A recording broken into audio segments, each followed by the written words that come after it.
You're with Signature Africa, your window to the continent. In the next hour, we meet young inspirational South Africans. We get a taste of the country's holistic living. But first, Signature Africa caught up with Nelson Mandela's grandson ahead of the Youth Month celebrations. Hi, my name is Ndaba Mandela, and I am an African.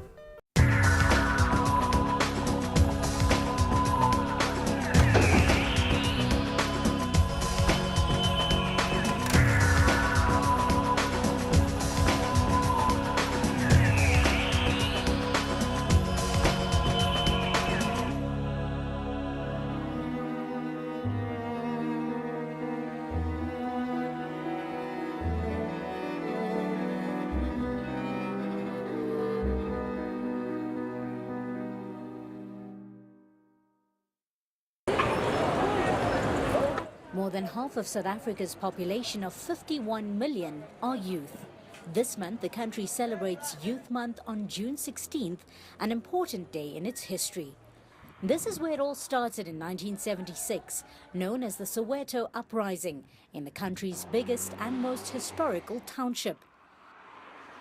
Sowetan students began to protest in the streets of Soweto in response to the introduction of Afrikaans as the medium of instruction in local schools. 176 are said to have died, including Hector Peterson, who became the subject of an iconic image. But 21 years into the country's democracy, there is a lot that has changed. Despite the youth bulge and the high levels of unemployment, much is being done to empower the youth by government, civil society, and by the youth themselves. Ndaba Mandela is Nelson Mandela's grandson. He grew up as political royalty, but wants to create a legacy of his own, helping young people achieve their true potential. Mandela is the deputy chairperson of the newly elected Pan-African Youth Council. He feels it's his calling to get the youth informed, to know and do more to help themselves. We must not get carried away by setting up too many youth structures. Youth have to get involved in the structures that already exist. If they want to be heard, why set up a separate organization? Because now, you'll be seen as a youth and not seen as active leadership, you know what I mean? So when you look at the population of today, of Africa, 70% of that population is youth. Therefore, 70% of any parliament automatically should be comprised of youth. But that is not the case that we see today.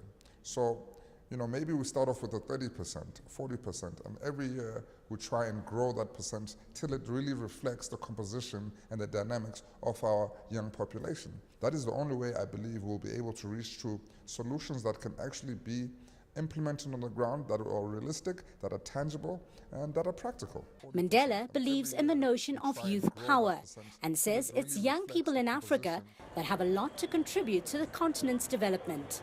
The role of the youth in nurturing Africa's development progress cannot be ignored. Africa boasts the largest proportion of youth, yet it lags behind in youth participation at national and local decision-making processes. Such questions the health of our democratic system and its ability to fulfill expectations if such a large percentage of the population are merely bystanders. When the youth are burning with the desire to change the status quo, and through platforms such as the Pan-African Youth Council. Mandela also heads up Africa Rising, an organization dedicated to elevating the perception of Africa globally. Africa Rising is also looking at growing youth business. Youth entrepreneurship is taking shape on the continent, and that's something that needs more promotion in South Africa. Government is working hard to assist young people to start their own small-scale businesses and explore available funding opportunities. National Youth Development Agency chairperson Yershin Pillay is also working hard on helping to practically empower young people. The population, 70% of those on our continent are young people below the ages of 30. And this means that we have a youth bulge. This means that the working age productive population is greater than the dependent age population. And this means that consumption is lower than production. It should be that way. But it's not that way because many of our young people are not employed, they're not actively participating in the economy. So we should be reaping a demographic dividend because of higher national savings and the ability to recapitalize our economies. We are not doing that because young people are not employed, they are not actively involved in our respective economies. And it's about time that we take advantage of the demographic dividend. The NYDA is funded by government to run youth programs.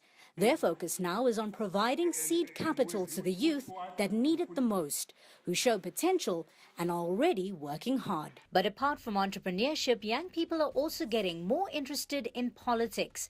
Francine Mayumba is the Pan-African Youth Union president. Her mission is to ignite excitement amongst the youth on everyday issues that they can be proactive in tackling. When you get into leadership, you are to prove your capacity as a youth leader, be it at national level, regional or international.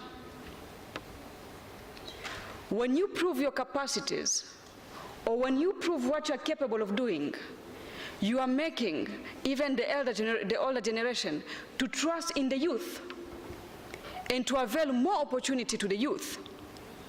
But when you are given opportunities to get into governance and you don't deliver, you are not giving to the people what they expect, the people you govern, then you are closing doors for other young people. We had to come up with major problems affecting the promotion and development of African youth. This includes unemployment, famine and poverty, internal and external migration. As you know, we are losing many of ours, the young people, crossing the other side of the world and thinking that that is where they can find a better life. The ones we are losing,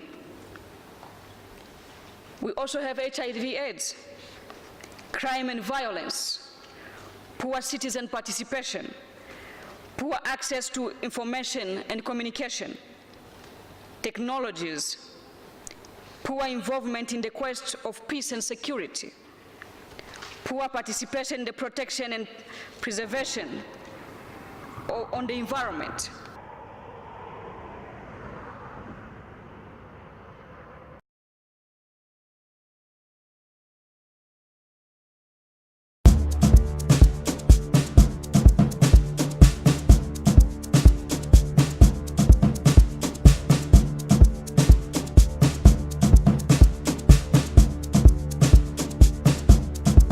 South Africa is a beautiful country whereby all of us we enjoy being in it, even within the African continent. Our people, our leaders fought for the democracy. Today we're enjoying the fruits. It's a beautiful place, it's a friendly place, you know, everyone is really welcoming. So yeah, I feel at home when I'm in South Africa. So in South Africa, here people is kind, weather is beautiful, scenery is so beautiful too. And you know, we from China, we're far away from here. We take about 13 hours to fly to here. And South Africa here is a very big attraction to Chinese people. I would say the way in which we attain our freedom in a very peaceful and safe way, where we were able to integrate all the races. I think the multitude of diverse cultures that we have here make us a unique place in Africa, and the fact that we come together. Johannesburg is a thriving, beautiful place that generally showcases how amazing we are as a nation. South Africa is very cultured. We have a beautiful coastline, various amounts of cultures, and we're very accepting. And I mean, Mandela was born here, Steve Biko was born here, a lot of history, and yeah, you know. South Africa is a representation of African development and how much we Africans can achieve in terms of moving forward with development, and as such is a stepping stone to many more new technologies and new ways of doing things, opposed to what we have already seen, what the world has achieved.